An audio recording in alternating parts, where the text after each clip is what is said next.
visible when a person reaches a certain area of awareness, or we can say a degree of awareness. So at a stage when Moses came on this earth, when the desperation was different, that they wanted to get out of slavery, it was a different style of understanding they had.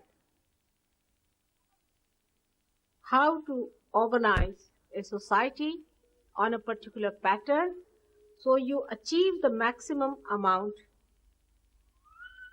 of efficiency out of that society. And it was an emergency. It was a very touch and go position for the Jews at that time. It has happened in many countries, in many generations, that they reached a state where they felt extremely desperate. The slavery of man was very apparent at that time. But before that, people didn't feel bad about the slavery. They had accepted it. They had taken it for granted. And then a time came when they felt this is slavery, and we are not going to have any more of it. And a leader came. That leader worked it out for them.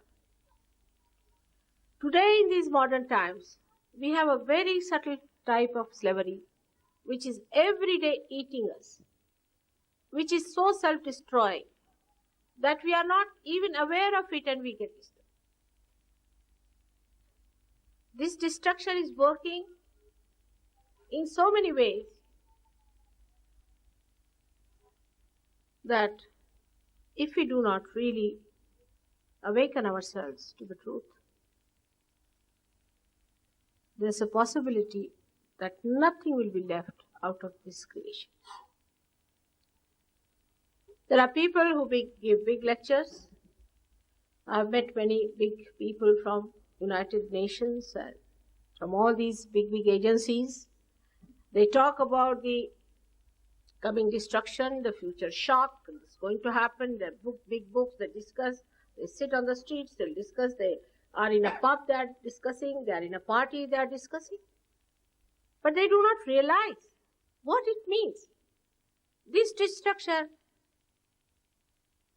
is a kind of a destruction that has never taken place. Because this destruction is going to come from within and not from without. We have reached a certain depth in our awareness, and if we do not touch the source of our sustenance, this destruction is going to work. Now for many people it is, oh, forget it, we'll see about it. Some people are of this opinion, all right, forget it, what destruction, all right, doesn't matter. We'll see it tomorrow. And some of them I have seen are sitting down waiting. Oh God, thank God there's destruction, so this all is finished. We don't have to bother our heads. Thank God there is destruction promised. Whatever attitude one may take, one has to realize that these are very serious things. The creation has reached its maximum growth now. The growth is expressed as human beings. These human beings are the actors on the stage. Whole nature is working out this new happening. Now only one thing has to happen to you is that you have to get connected with the divine. You have to get connected with the whole. You have to know your own meaning and you have to know your purpose. If this can happen to you, then you are in the other world. You are made for this. You are made a human being with a purpose. We must think. All the scientists must ask once at least this question, why? Why are we made human beings? From animal stage, why have we come to this stage? What is the reason? This question is working in the unconscious of every seeker today. That's how we have so many seekers all over the world. And these seekers are just trying to find out why are we here. Some of them find an answer sometimes in some material well-being. Say our strikes nowadays, railways. But it's very narrow view of the whole thing. Very narrow view. You want to have more pay, all right, have it. Then what? Those who talk of communism, I've been to Moscow, I'm again going back. I mean, if you ask them, they said, oh, we haven't got joy. Yeah. I'm not against communism or against democracy. Both things are just jokes to me. You are neither communistic nor democratic. Only after realization you can become both simultaneously. Because you have no powers to be capitalistic or democratic, you have no power to vote. You don't know anything about yourself. What are you voting for? You can't see. Unless and until there is light, unless and until we can see, how are we going to vote for? For example, we vote a person for what? Oh, he's a very nice man, all right. What is nice about him? How do you know he's a nice man? How do you know he will not be a bad man? Can you say that today the one who looks like a nice, very nice person will not emit scorpions or snakes all around him? A person who apparently looks a beautiful personality may turn out to be a horrid person. There is no absolute way of judging anyone. So how are we to vote anyone? If you think that you know how to judge, then I think you have to still learn. Because till you make lots of mistakes, you will not admit that I don't know. That's the point. Once you reach that state of saying, I don't know, I say this is a nice man, but I can't say. I'm not sure about this person. That's the point where you reach. When you are unsure about it, that you want to know surely if something is really truthful and honest. Our sense of honesty and everything is so superficial. It's so superficial. For us, honesty means if you give me 5 pounds, I return 5 pounds to his darn finished dishonesty. Everything is so superficial. That's why we can never be satisfied even if you get 10% more pay or 20% more pay. You are not going to be happy. Take it from me. Material things do not give us happiness. Never. But I do not say that we do not need material things. We need material things. But matter is something like a cup which has the nectar in it. If you are thirsty, you cannot take it from an empty cup. Anything. It may be a cup of gold. What does it make difference to you? You must have something to quench your thirst. And that thirst, unless and until it is quenched,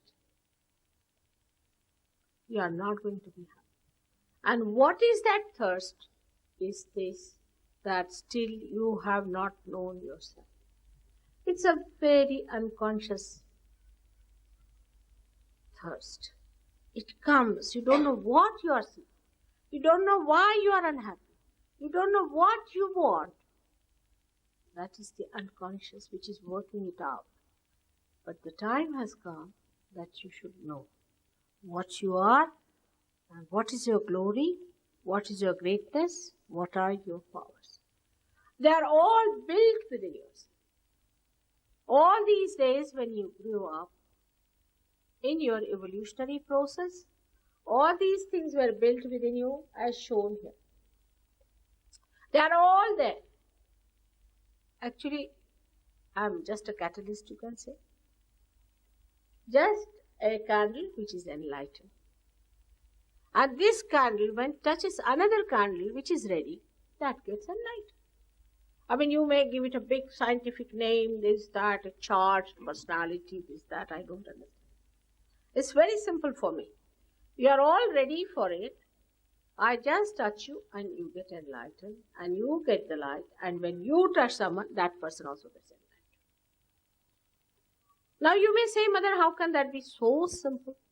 I mean, so many people say that, Mother, you're too simple. How can that be? I just don't understand what should I have, 2 horns or something to make it complicated. Everything that is living is the simplest thing. That's the sign of living. Have you seen the flower? How simple it is to grow a flower. It just works. You just get some seeds, sow them, and you get the plants. How simple it is. Do we ever think how it works out? Looks very complicated if you start thinking about it. You will go mad if you start analyzing it. But it's so simple. In the same way, this happening is also a very, very simple thing. It is called Sahaja. Sahaja has 2 meanings. Sahaj means simple. Also it means the thing that is born with you. Sahaj is a simple thing because it is born with you. I mean, your nose is born with you. Alright, it's a simple thing. You don't have to do anything, press it or anyway, do anything to it to breathe. It's there. In the same way, this built-in process is within you. It's just there. To me, it is absolutely simple. And to you also, it will be simple as soon as you get it. So this argument about it being so simple, I just can't understand myself. Why should there be an argument? Supposing you can eat this way, why should you ask that how can it be so simple to eat this way? It's so simple because it is so vital. It is so important. All vital things are simple and easily available, like your own breathing. For that, if you have to do something special, then this breathing is not possible. How many people are going to survive? Now, this simple thing, this simple method, is the method of the all-pervading divine power, the Holy Ghost. This all-pervading divine power is the Shakti, the primordial power that works it out. Do we realize how this Shakti works otherwise? Are we ever watching a flower becoming a fruit? Who does that? Not one flower, but you must have seen millions and millions and billions of these flowers are turning into fruits. And who does that? We never think. We take it for granted. All living things are done by this divine power. Human beings cannot do anything that is living. What they can do is everything that is dead or deadening, like strikes is a deadening thing. What we can do is to make something, a table, a chair. If the tree is dead, we are doing nothing but dead work. And this deadening thing dominates us because we form habits. We form habits. With these habits, this matter sits on our head. And the spirit, which is the vibrant thing, which is the source, which is the controlling thing, becomes dormant. This dormant force, if somehow becomes enlightened, and our attention becomes enlightened, we become a different person. We become a yogi. We become a person who is united with God. For that, you don't have to wear funny dresses. It makes no difference what sort of dress you wear. It makes no difference how you comb your hair or what sort of food you eat. It's something so within. It has nothing to do with these outward things. all our ideas about even charities and about being kind to others and all these things are very superficial. When you become that, when you become compassion, when you become love, then you don't have to tell yourself at all. You don't have to argue with it. You just become. It just flows. The compassion flows. It acts. You don't have to argue it out. You don't have to tell yourself, I should be compassionate, I should be kind. You just become. I went to Italy and there were 3-4 people who got interested in Sahaja Yogis. But they said, we don't want to join Sahaja Yoga. I said, why? Because these people don't smoke. I said, I never told them not to smoke. Never asked them, did I? I never said don't smoke. I just asked them, do you smoke? Do you smoke, or you have given up smoking, or your mother has forced you not to smoke? They said nothing of the kind. We used to smoke packets of cigarettes, used to drink, we were drug addicts. But something happened to us, we just gave up, we don't know how. So simple. Mother never told us. We just became like that.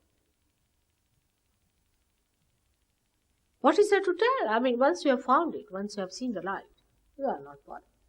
Suppose you see a rope here. You might be frightened. You might think it's a snake. Because there's no light, you can't see. You might be running helter-skelter. The whole house might be upside down. But once the light is there, so it's a rope, all right. So all the fears drop out. Because you have seen it. All the pressures drop out. All the hang-ups, they drop out. Whatever is abnormal drops out. And you become an absolutely a normal person. Absolutely a normal person. That's what it is that you have to be. But it is much, much more than that. This is not only that you get your physical fitness. Many people have been cured. They must have told you that cancer is cured. Yes, true, cancer is cured. Many diseases are cured. Mental cases are cured. If you have been to horrible gurus, you get cured. All these things happen. But that's not the end of it. This is just the redeeming part. The redeeming part is that you are redeemed of all these physical, mental, emotional problems. But the another part of it is that you yourself get the power. You become the prophets. Men of God will become prophets. That's what your great poet William Blake had said. The men of God will become prophets and they will have power to make others prophets. This is the sign. He has given you the sign. You become prophets. That means you get the power to do all this yourself. Every individual can do it. Even small children can do it. Even a little Olympia can do it. When you become the prophet, you also know everything about it, what you are doing, how you have to do it, how to raise the Buddha, how to cross all the different centers which are sick, how to keep it there. You become absolutely the master. Now the prophets were, we can say, like William Blake was a prophet, all right. He was a seer. He saw this future. He's mentioned everything that was going to happen to Sahaja Yoga, no doubt. I don't know how many are aware of it. Most of them thought he was a lunatic. They couldn't believe him. When he talked of all these things, that Jerusalem is going to be established in England's pasture land. Nobody could believe this. It must be mad. But time has come.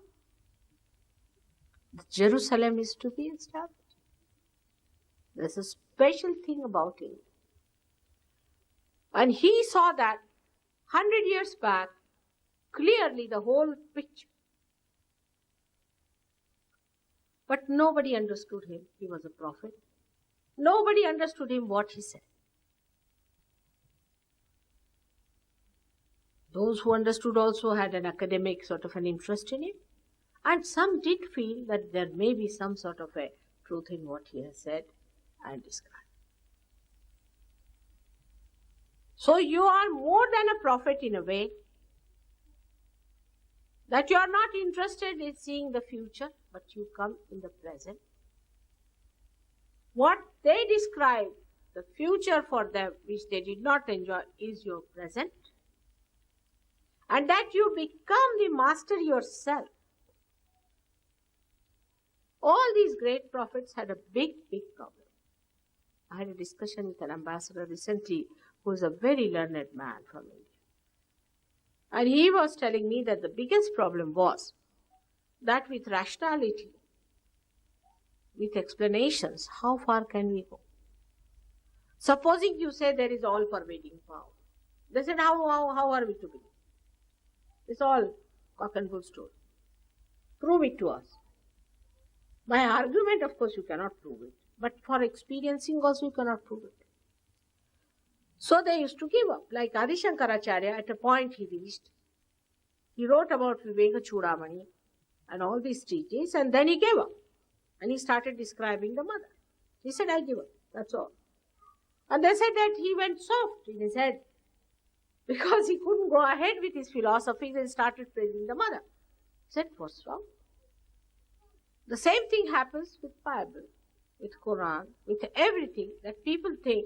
Either you follow them with faith, with blind faith, do not question anything, just accept whatever they are saying, become fanatics, kill each other, die, then it's all right.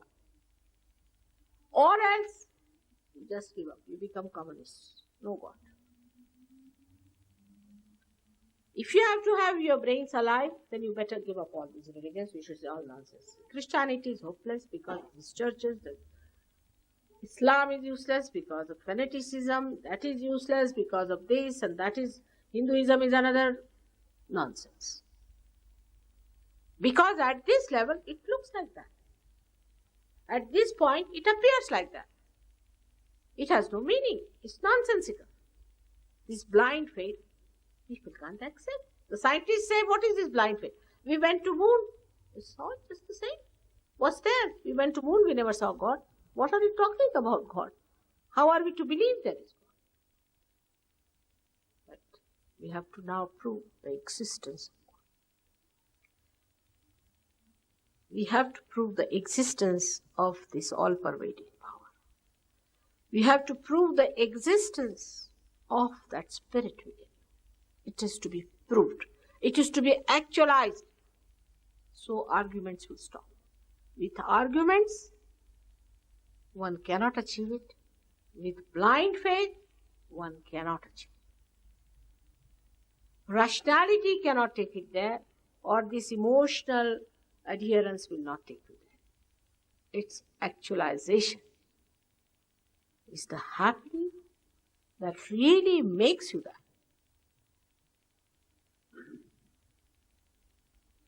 The reality that is actually expressing within your central nervous system. That is the one is going to convince. But it is not for conviction. For example, if you are not convinced, the divine is not interested. Like these people were saying, whether by putting up posters, at least people know about you, that you are there. I said, that's all. That's all. You have told them, you have passed the message. Now, if they come, well and good. That's our job, is to inform. If they come, if they get realization, well and good. If they establish themselves, even better. We'll work hard for them. But we cannot force it. We cannot force it. We cannot have any artificial ways of impressing you. Like we cannot carry a circus. You have to have a sensitivity of your own to understand the importance, and your own pure intelligence must tell you that this is the thing. Otherwise, we cannot fall at your feet and say, oh, please. We cannot implode. Neither can we cross your freedom that is given to you. It's in your own freedom and in its own glory that you have to ascend. Because you are epitome, you are the epitome of this creation. Nobody can force you to. If you want to go to hell, all right, take 2 running jumps and you can go down. If you want to go to heaven, that's also possible. So the time we are here, we do not realize how precarious they are, how vital, and the most important times for which we have been waiting. The most important moment in the life of creation is today, when people are seeking and Sahaja Yoga is manifested on a mass scale. This is such a fortunate thing that you are seekers of ages gathered here, and that Sahaja Yoga has come to you as a blessing of the divine, because divine itself is anxious to manifest. But people who come to me are of different levels. Some are mediocres, some are absolutely base. Those who are absolutely base will say, Mother, what about my job? I have applied for it. Maybe something little better. Or some people can say, Mother, I'm not well, is that? All right. That also can be done. But those who are of a very high quality, whatever may be their problems, whatever they have done so-called sins, is all forgiven completely with Devi. Not to feel guilty at all. In Sahaja Yoga, the first mantra one has to say, Mother, I am not guilty, 3 times at least. So one has to understand that you are ready for it, you are glorified for it, and you have to get it. You don't have to say, what have I done? I have had so many mistakes on my account. Nothing of the kind. I'm here like a banker. I have to cash your checks and you will get it. No doubt. You don't know how much money you have in the bank, do you? I know it. So you don't judge yourself. You leave it to me to judge. It's my judgment. And then when it happens, if you have pure intelligence, you will understand this is what it is. And you have to settle down with it. Of course, you can't pay for it. I mean, it's all absurd ideas. We can pay for it. How long we have to say it. There should be an organization. We have no organization. You know it very well. We cannot organize God. We cannot organize these things. We don't even have membership. Nothing of the kind. Of course, we keep your list, because if we have any programs, we inform you. That's a different thing. Moreover, in Sahaja Yoga, everybody is not exposed to the complete thing. Is not exposed. First, they are given realization. Then they are weighed, how far they are. Then gradually, when they grow up, they receive higher truths. Because sometimes they can be shocked. It's not easy to bear the truth. Sometimes it's very difficult. Like I told them once that there is no difference between what Christ has taught and what Krishna has said. On the contrary, Krishna said that you cannot be destroyed. The spirit cannot be destroyed by anything, and that was proved by Christ. And all the Hindus were about to kill me. They couldn't bear it. But if I say something about Krishna, all the Christians will be there to criticize me. So it's a big problem. You see, if you talk to them about Krishna, the Christians don't like it. If you talk about Christ, the Hindus don't like it. If you talk about Sikhism, Muslims do not like it. If you talk about Muhammad Sahib, the Sikhs don't like it. I am not here to please anyone. I am here to tell you the truth about them, that they are all one, and like fools and stupid people, we are fighting each other. There is no difference between them. They are all one, absolutely one. Such a concord and such a understanding exists between them that you cannot separate them. They are so one with each other as the moonlight is with moon or sunlight is with sun. It's only our ignorance makes that kind of allegation against them. And this you will realize in Sahaja Yoga itself. It will be proved by the ascendance of your awareness through your Kundalini. It will be proved that whatever I am saying will be proved scientifically. Because the Kundalini, when she rises and it stops, you have to get over your mythical ideas, otherwise it won't rise. You yourself will learn gradually that what I am saying is the truth. Whatever I am saying about Muhammad Sahib is the truth, and you will learn it. We have had enough of fights. We have had enough of nonsense. See now what's happening is these Israelis are killing the PLOs and all this. Do you think by killing them, they are going to achieve God?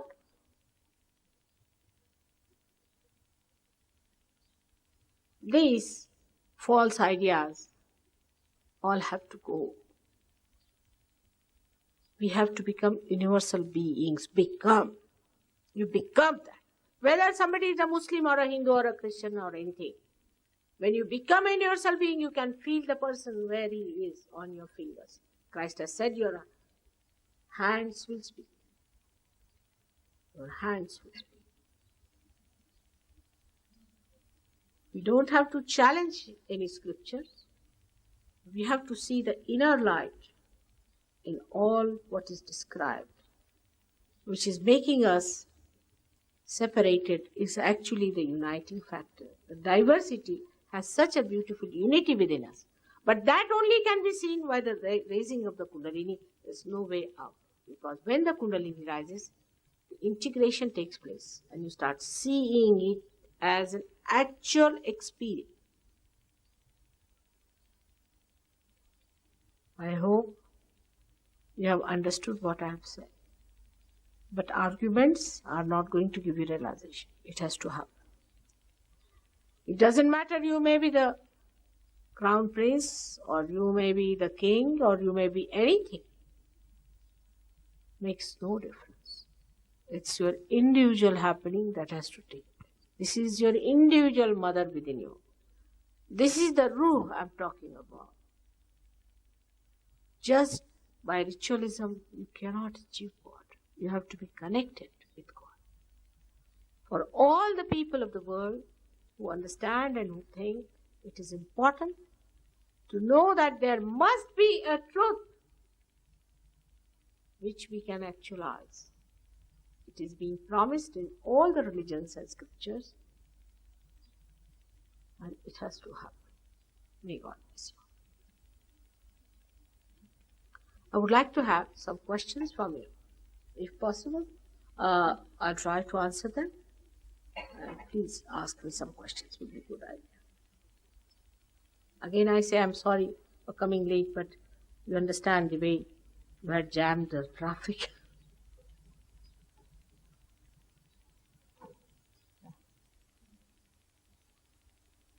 Yes, please. Could you compare your yoga with Hatha yoga and Raja yoga? Oh, I'll tell you about it.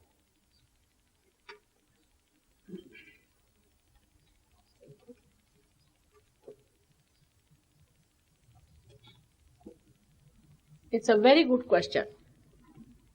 It's about Hatha Yoga and Raja. Now, the modern Hatha Yoga is something I just don't understand. But Patanjali Shastra, the one who has written Hatha, that is, Hatha is nothing but your these two nadis, which these must have described to you.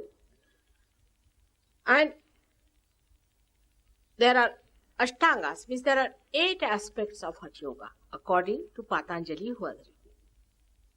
The most important and the primordial and the first one is Ishvara Pranidhana, means the establishment of God within you. Now in these acrobatic things that we do, we have no idea of God, we never talk of it. Forget about God, only you have to think down, that's all. Because they all want to be actors and actresses. They don't want to be yogis. It's a different style of things. It was Ishvara Pranidhana. First you must get your realization. Out of these 8, one is Yama Niyama.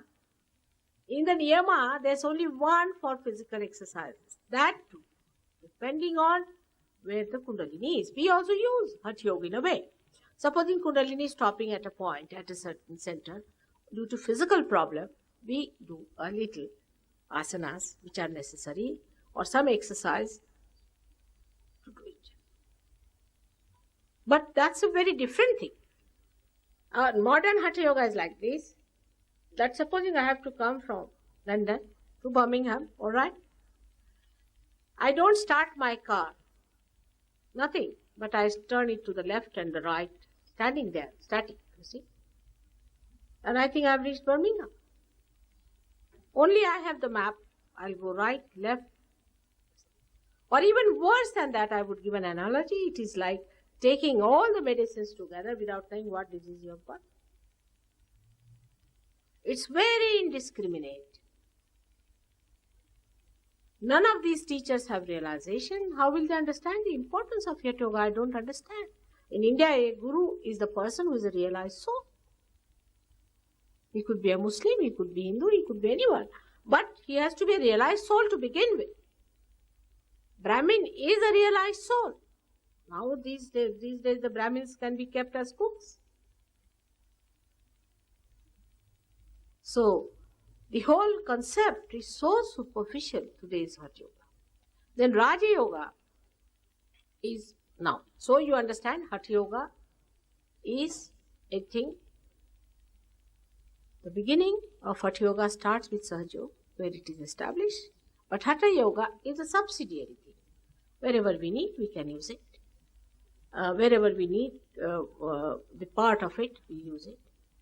The second part is the Raja Yoga. Raja Yoga is another misconception people have got. That when the Kundalini rises, you must see this is a tremendous happening that takes place in the Kundalini, rising from that upwards. It's not towards the gravity, it's moving upwards. So to happen this, there must be some happenings taking place. For example, when it rises suddenly, when it crosses the second center, it goes into a kind of a augmentation there. So the Kundalini doesn't follow. That is called as bandhas. These bandhas, this is the augmentation, we can say the closing of it. Then it goes higher, it starts closing this. It comes to the Vishuddhi Chakra, there the all energy has to be brought into play. So there's a kechari happens, that the tongue a little bit put in. But you won't feel anything, it's so fast, it's so quick you won't feel it.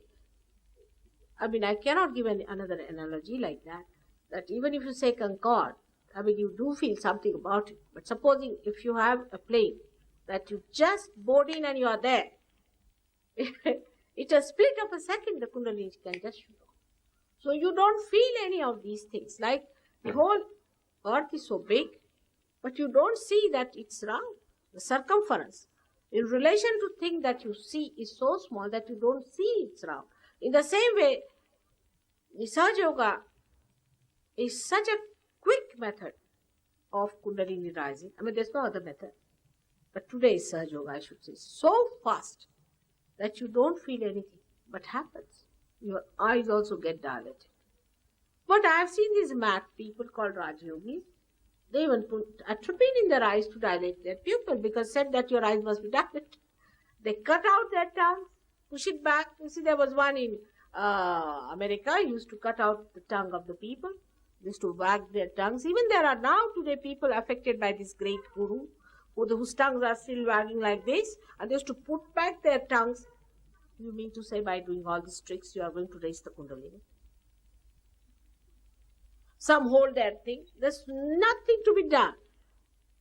It is spontaneous. It is effortless. It is in the loving care of God. Why do you want to break your necks for nothing at all? What is the need? I first used to think like children, you see, when they want to impress their mother for something, they do these tantrums, you see, just to attract the attention of the mother. But now I think they are very serious about it. It's most surprising. We're going to that extent, you see. It spoils your chakras. It spoils your position in Sahaja Yoga as a good Sahaja Yogi and a bad Sahaja Yogi. A Sahaja Yogi who gets it quick, stationed himself there and mastered it, is a person who goes very fast, and a person who has ruined his chakras requires attention. One has to take a lot of trouble to improve them, care for it. So all these ideas can be only clarified when you get your realization. All right? The Bhagavad Gita or the 8 things of Patanjali help? What is it? Bhagavad Gita? The 8 things of Patanjali help. 8? No.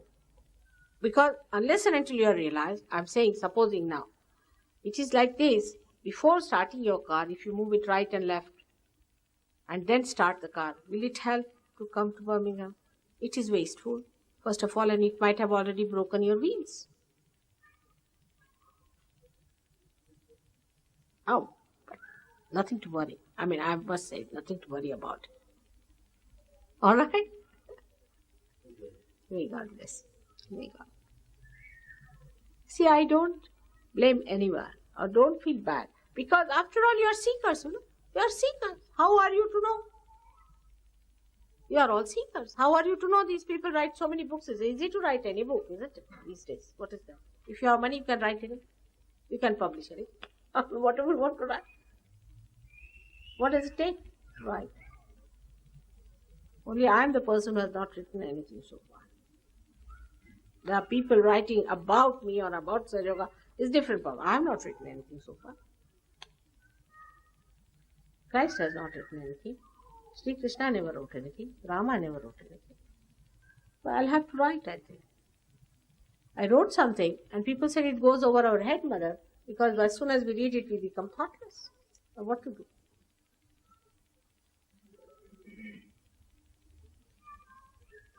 All right. What's the next question, please? Very good question. What's the next question? 5 minutes more.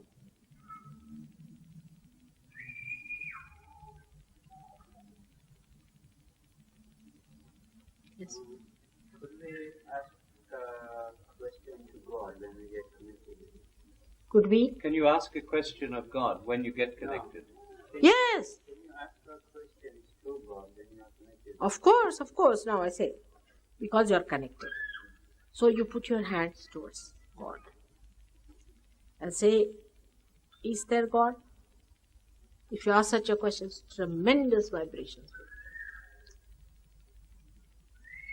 You, not only that, but you want to ask, say about your own father. How is he? Supposing he is not here. You will get a burning somewhere here. These are his centers. Immediately you will know which center is catching, and if you know the decoding, immediately you will know what's the problem he has got. You will know about everyone like that. Not only about God, about yourself and about others. That is what it is, the becoming of the collective consciousness, that you become a universal being.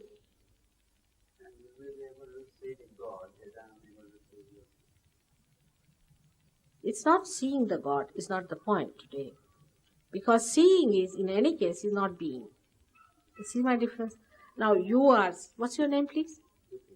Bipin. Now you are Mr. Bipin. Can you see yourself, Mr. Bipin?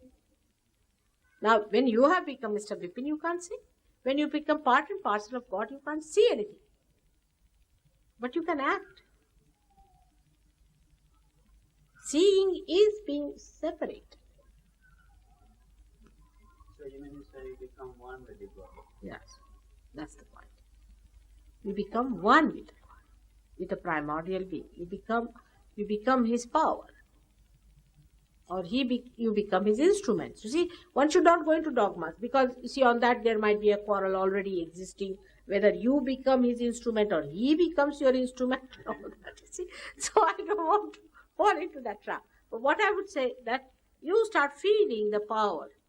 Let's put it down, you become the spirit. That's why, Buddha never talked of God. He said, better not talk of God, because then other questions will start. Better tell them you become your spirit, finished. First let them become spirit, then we'll talk further. Any other question, please? And do you see spirits? Do you see spirits? What is it? Spirits. Now, why do you want to see? Non-destruction. They exist, no doubt, but we have nothing to do with them. They are past, they are finished, they are gone. What are we to bother about them? Of course, they are there, what to do? They are very troublesome people. We have had lots of problems from them. All these gurus are using them, it's all done. What's that? There are, what do you call them? Good spirits. Yes. No, we should have nothing to do with them. Because now you are a person who lives in the present. Good or bad, we have nothing to do with them. How do you know who is good, who is bad? Once you allow a good man to come in, a bad man may walk in. How will you know? So better have none of them coming to you. Better be alone about those. Gradually you'll know about all of them. And you'll be amazed how you know to keep away from these people. They didn't tell you? What were you didn't tell? We mentioned it, we explained it, but you tell it in.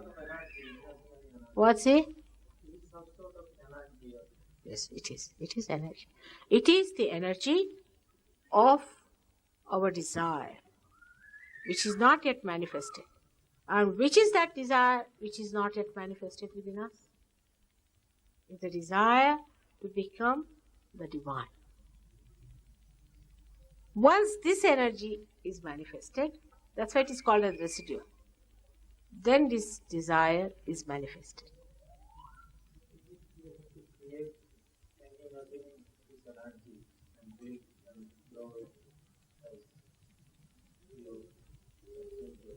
You have to create and imagine this energy. No. It exists. It's there. Nothing is imaginary, nothing is to be done by you.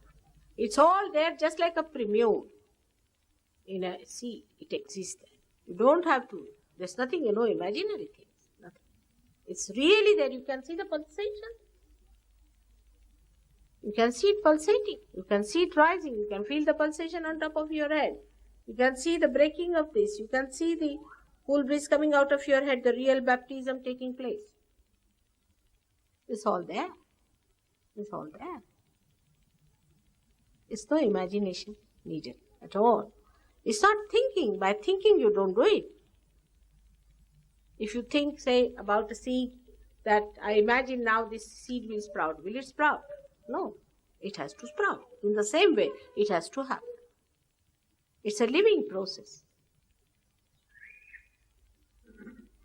When we realise we have a desire for self-realisation, we definitely grasp it. If we have a quiet faith and trust, will it gradually come to us? If we have the desire, we don't recognize it. Will it gradually come to us anyway? Yeah, good. But that desire is only manifested by Kundalini awakening. That desire is there, of course, in the unconscious it is there. Gradually it becomes a very conscious desire. Then you seek it, you run for it, but it is only manifested when the Kundalini rises and breaks your fontanelle bone area. That's it. But how does one actually stimulate What stimulates? How does one stimulate this energy? It just gets stimulated. It is there. I think something special about me. And then you become the same special being. You can do it too. It's question, as I told you, a light enlightens another light. All right? In the same way.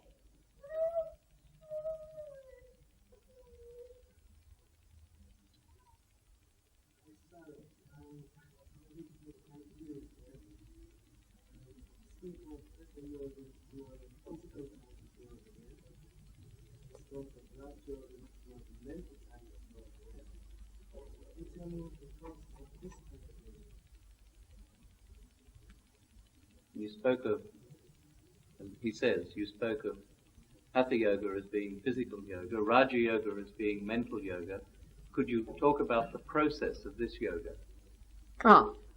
No, I'm not saying that is physical. We are using it for a physical purpose. It is not physical, nor it is mental, this Raj Yoga is. All these things are the part and parcel in this Raj Yoga, which is a spontaneous happening.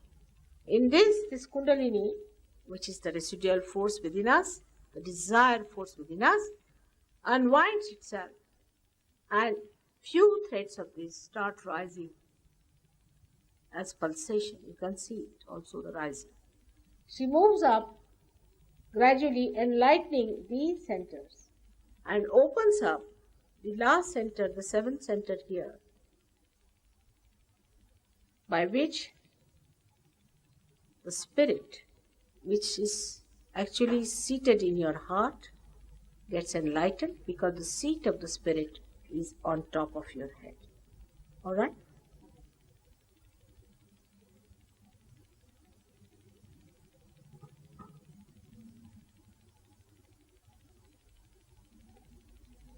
No questions? All right. So now I think we should have it. What do you say?